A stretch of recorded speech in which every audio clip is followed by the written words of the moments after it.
vraiment voulu partager avec les écologistes, les entrepreneurs écologistes africains, les panafricanistes, pour le faire voir les opportunités que nos États africains apportent sur d'autres continents.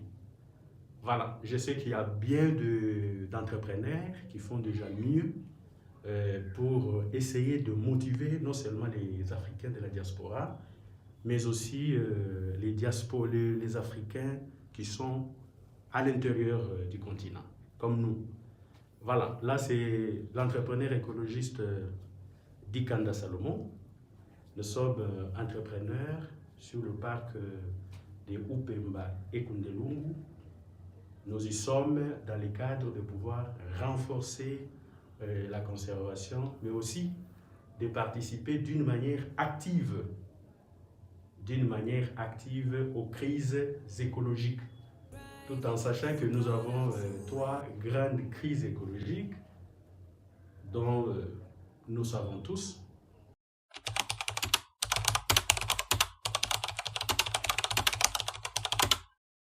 Voilà. Ici, nous avons voulu partager avec vous dans peu de temps les opportunités qui nous sont arrivées dans les cadres agroalimentaires. Nous sommes une structure aussi qui donne de l'emploi aux autochtones de l'aire protégée de Upemba, mais aussi pour ceux qui sont dans des villages qui constituent les couloirs écologiques des éléphants. Alors, on a compris qu'il fallait donner du travail à ces dernières afin de pouvoir lutter contre la pauvreté, mais aussi leur permettre de diversifier leurs sources de revenus. Alors, nous avons fait des études sur le terrain et nous avions compris et nous avions trouvé des éléments techniques des produits et des services qui pouvaient être capitalisés afin de constituer les autochtones en petits producteurs. Dans ces cas, ils ont des revenus et notre entreprise fait la transformation. C'est dans ce cadre-là que nous avons mené depuis 2020-2021. Nous avions compris qu'il y avait des compléments alimentaires que les pygmées de l'espace Grand Katanga, donc le territoire des Poitou, les pygmées qui sont là-bas, et des Upemba, qu'ils consommaient certaines plantes qui sont domicile là-bas, qui sont là-bas depuis des siècles et qui sont ailleurs connus. Comme d'habitude, le produit de chez nous en Afrique, c'est plus ailleurs qu'ils sont consommés, qui sont connus, qui sont transformés, et nous les achetons trop cher. Le Quinqueliba, de nom scientifique Combretum micranthum, c'est un arbrisseau qui appartient à la famille des Combretacées. Et c'est une famille qui contient de nombreuses espèces médicinales. Alors, on le trouve en Afrique. Et nous restons exposés aujourd'hui aux maladies que nous appelons, que le monde appelle les maladies de civilisation. Et avec ces maladies de civilisation, ça donne la pauvreté. Non seulement ça, non seulement les maladies de civilisation, mais aussi les faux médicaments. Les faux médicaments tuent près de 100 000 personnes chaque année en Afrique subsaharienne, selon l'Organisation mondiale de la santé. Ces médicaments falsifiés viennent principalement de Chine et d'Inde, mais aussi de France et de Belgique, selon l'Office des Nations Unies contre la drogue et le crime. Mais aussi les faux compléments alimentaires. Et malheureusement, il y a de la fraude, et elle est massive, avec des doses plus élevées, des doses plus faibles, et des médicaments qui ne devraient pas y être. Alors, je vous donne un exemple que j'aime beaucoup. Un complément alimentaire pour améliorer l'érection masculine qui marche. Vous savez pourquoi? Il y avait du Viagra dedans. Et ça nous donne des maladies sur le terrain, ça nous donne des morts qu'on n'en parle pas par ignorance. C'est dans ces cadres que nous avons partagé, convaincu, à travers l'opportunité que nous avons eue, des gens qui viennent sur le parc Upemba, des gens qui viennent sur le parc Kundelungu comme touristes, qui viennent des nationalités différentes. Nous leur avons donné les compléments alimentaires du Quinqueliba qui est connu de tous, mais dont la RDC a toutes les 4 espèces. Quinquiliba, les très bons, tout ce qui dit diabète. Et si quelqu'un a un peu le ventre, vraiment le ventre, il boit ça régulièrement et son ventre va baisser. Et en plus, il est très bon tout ce qui dit l'inflammation du côlon, l'inflammation de le corps. Il y a une plante qui s'appelle le quinquiliba, une plante qui fait quasiment de miracles. Ces espèces-là sont consommées par le pygmée il y a des années, il y a des siècles. Toutes ces 4 espèces mises ensemble sont consommées par les autochtones des Upemba il y a des années.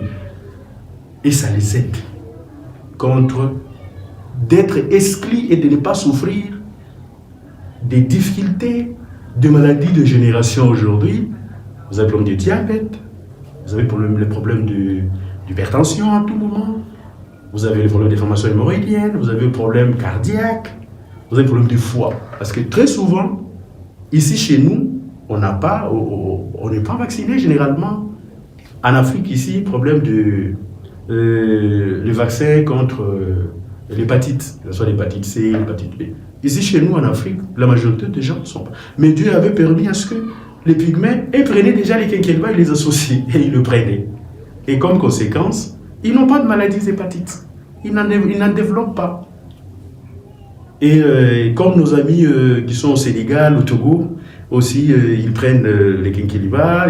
Mais ici, à l'RDC, et très particulièrement dans nos provinces ici, lorsque vous êtes au Kasaï, dans toutes les provinces du Grand Kasaï, lorsque vous avez les provinces du Grand Katanga, vous avez les quinquiliba, non seulement une seule espèce qu'on trouve là-bas, à l'Afrique de l'Ouest, mais ici nous avons toutes les 4 espèces. Et quand vous le mettez ensemble, ça vous donne la bonne santé. Et nous avions pris, et le quinquiliba qui est une plante africaine, les 4 espèces qui sont de la RDC ici, de l'espace du parc Upemba, de Lougou, que nous avons mis ensemble, comme ils le font, à laquelle nous avons ajouté le moringa. Que ce soit en poudre, que ce soit en racine. Et ça donne un thé avec des vertus. Des vertus qui permettent au foie de se désintoxiquer naturellement. Ça permet à la personne d'avoir une bonne digestion. Le problème de la gastrite sont exclus. Et vous avez aussi, lorsque vous prenez les racines du moringa, aux 4 espèces de quinquiliba, quand vous le mettez ensemble, ce sont de véritables aphrodisiaques naturels mixtes, utilisés il y a des siècles. Et nous les avons vendus aux touristes sur le parc qui en ont pris vers chez eux. Et ils nous ont fait des commandes. C'est dans ce cadre-là que nous avons gagné. Nous sommes maintenant, il y a un contrat, un marché de plus ou moins de 5 tonnes de la poudre aphrodisiaque, donc les racines des quinquiliba et les racines de moringa qui doivent être fournies. Et il y a aussi à côté de cela, il y a aussi la question de cette poudre en graines qui sera fournie en termes aussi des tonnes. Donc là aussi on va aller à plus ou moins 5 tonnes. Ça va nous faire 10 tonnes à fournir de la poudre pour la digestion, gastrite et autres. Et aussi la poudre en termes des racines qui sera fournie. Et quelle est la conséquence? Nous allons prendre des villageois comme on dit, donc de paysans comme des petits producteurs. Et ça aussi, ils vont avoir de l'argent, ça va faire... Ils vont améliorer aussi l'air social. Voilà. Donc, la solution, c'est ici chez nous en Afrique. Malheureusement que Dieu nous a tout donné, mais l'ignorance, des fois, mais aussi nous-mêmes en tant que jeunes, en tant qu'entrepreneurs, on ne descend pas sur le terrain. Et nous avions pris avec notre équipe, nous sommes sur le terrain et nous avons pu conditionner c'était. Et c'est cette marque ici que vous avez cette poudre naturelle. Vous avez cette poudre, la poudre aphrodisiaque du quinquiliba, qui est achetée en tant que poudre naturelle, et les gens le prennent comme poudre naturelle. Elle est vendue en francs congolais, c'est 50 000 francs, mais là nous avons une commande de fournir plus ou moins 5 tonnes de cette poudre. Et les kilos de la tonne, c'est autour de 600 à 700 $. Donc quand vous prenez 600 à 700 dollars fois 5 tonnes, c'est ça le marché que nous avons obtenu. Et ce marché-là, ces négociations, nous les avons eues à travers les opportunités de notre séjour sur le parc, où nous avons rencontré les gens d'autres nationalités qui sont venus, qui ont goûté. Certains ont fait 2 ans qu'ils prenaient ça, les autres ont fait 1 année. Ils sont allés au laboratoire, ils ont compris que cette poudre fougère naturelle, elle est naturellement bonne. Ils ont fait des examens chez eux et ils nous ont fait cette grande demande. Et nous avons cette poudre aussi que nous appelons, nous la mettons aussi en thé. Donc vous avez ce thé-là, c'est un thé afro que nous donnons, qui a aussi le même prix de 50 000 francs. Mais quand vous faites le calcul par rapport à la négociation, par rapport à ce qu'on a eu sur la tonne, les kilos, nous l'avons négocié à 650 dollars. Donc vous voyez que nous les produisons un peu moins cher pour permettre à ce que les gens les consomment. Elle est naturelle, il n'y a pas de fait secondaire et ça vous permet d'être performant, que vous soyez femme, que vous soyez homme. Les femmes le prennent dans les cas des infections urinaires, c'est très efficace.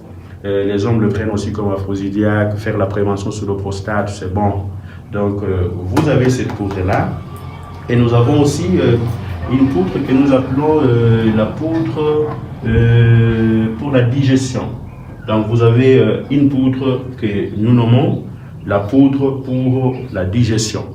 Vous avez aussi pour la digestion là, ce sont des poudres comme ça qu'on emballe dans des cartons et on les envoie aux clients.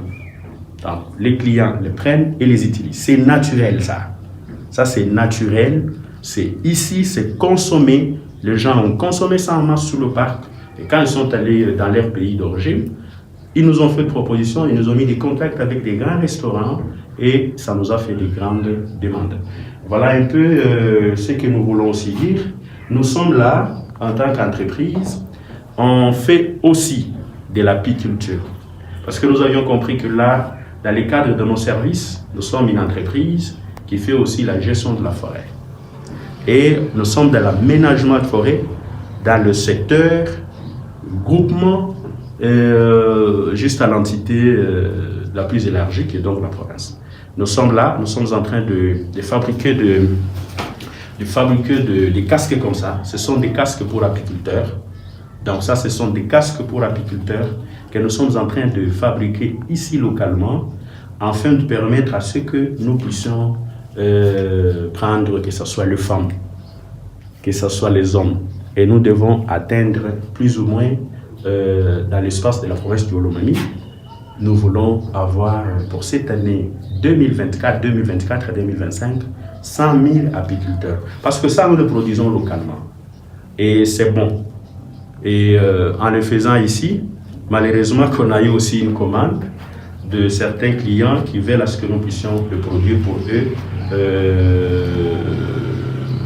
au Zimbabwe. Donc voilà un peu. C'est pour dire que ceux aussi qui sont intéressés par l'apiculture, ils peuvent aussi nous faire des commandes de tennis apicoles comme ça. Nous les fabriquons localement.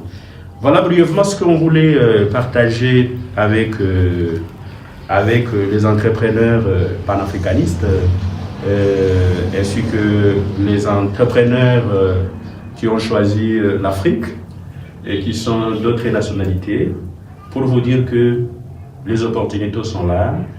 On a gagné ces grands marchés. Nous avons des produits, des compléments alimentaires ici, naturels. Vous avez la marque Moringa Kinkeliba Chakolabora, qui est un produit naturel. Vous pouvez aussi nous faire la commande. Vous pouvez nous faire la commande là où vous êtes et vous serez servi. Voilà brièvement ce qu'on tenait à partager avec le multitude des entrepreneurs, tout en disant merci à tous qui ont toujours fait de motivation par rapport à investir en Afrique. Merci à tous les camarades d'entrepreneurs. Là, c'était l'entrepreneur panafricaniste, écologiste, Salomon Dikanda depuis la RDC, le pays solution en cadre en matière de l'écologie ou en matière de l'environnement. Merci beaucoup.